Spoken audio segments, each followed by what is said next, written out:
Namaste. I would like to share with you all a beautiful example that Joel Goldsmith gave of how we see things a particular way. So he says a man walked into a bar, sat at the bar counter, and ordered one drink after another. And after a few drinks, he turned to his left and he saw somebody else sitting there sipping his drink. And he looked at that man intently, drinking away. He looked at that man. And then he told that man, "Excuse me, sir." The man looked at him. Yes. He said, "Sir, I have some advice to give you. You better stop drinking because you have started looking blurry." He told that man, "You better stop drinking because you have started looking blurry." Whereas it was this man who kept drinking and drinking whose vision had got blurred. This is who we are. You see this man who is at the bar constantly drinking and then telling the other person he is looking blurry. This is actually us.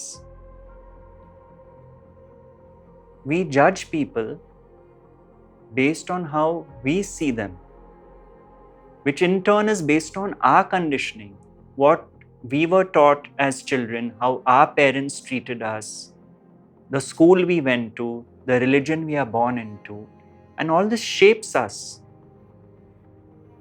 And we start judging people. In fact, the Sai Satcharita begins with that, with Hemant Pant and somebody else having an argument and quarreling.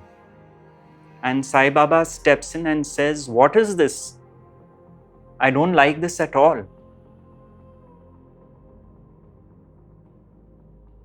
You see, because we have lost sight of one basic thing, that I take my decisions based on my conditioning, my nature, and so too does the other, based on their nature and their conditioning. So who is right and who is wrong? The same consciousness flows through all of us, just as the same electricity flows through all the gadgets in the kitchen. Each gadget is designed a certain way. There is no right or wrong. If someone has had a childhood where there is an abusive parent and so on and so forth, they will think a certain way. Someone who has been brought up by loving parents will think differently. So, when we accept that everyone says and does things based on their genetics and conditioning, we no longer start taking things so personally. We no longer start blaming, condemning, hating people for who they are. In fact, the opposite happens. Compassion arises. That if I see a flaw in someone else, I now know that just as that person has some flaws, so do I. But we are both equals. So I may not agree with a point of view. I may have a different point of view. But I agree to disagree without being disagreeable. We move on. We don't hold and contract ourselves in relationships. This person was mean to me, this person did this to me, that to me, and all that. And so, this is called living the teaching, starting with the beginning of the Satcharita. To keep our judgments aside, to understand, like just like the drunken man, if we find faults with others, it is our vision which is blurred. And you will find that there is such an acceptance of people for who they are that there is no longer this compulsive need to change people. We are always obsessed with wanting people to be different from who they are. Oh, you should be more generous, you should be more loving. You see, Rameshji said that in Advaita, what he considered the original sin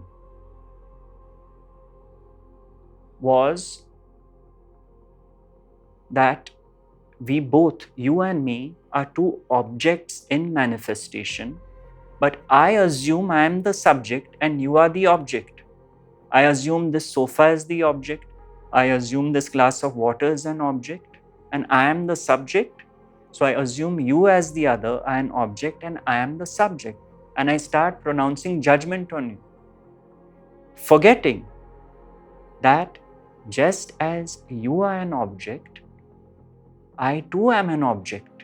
We are both objects and the only subject is God.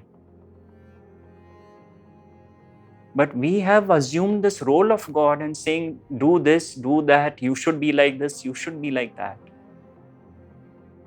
And when this realization happens that, God really doesn't need me to control this equation, this relationship.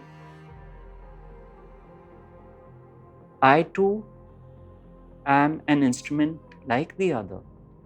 The whole dynamic changes. This conflict we have with people, this tennis match, we are constantly playing this action-reaction tennis match. You said this, so I said this. He said this, so I said this. What happens? You say your point of view and you put your racket down. You get disengaged from this drama because more the drama, the more the rinanubandhan in the relationship. It keeps perpetuating itself. This constant blaming based on doership keeps perpetuating itself, and you find relationships going on and on in the same abusive ways, unhealthy ways, and so on and so forth. But when we accept that this is how the person is, this is how I am, that space is created. That bandhan is no longer engaged in incessantly. And sometimes relationships improve, sometimes they end. Whatever happens, because it is no longer perpetuated by me wanting something or someone to be in a certain way, I am open to whatever happens as Baba's will. And so, this is most important because the Satcharita begins with this, that if you find yourself arguing, know this, that you can only constantly argue if you feel that you are absolutely right. But if the humility is there, that maybe I'm not, then one allows Baba to take over.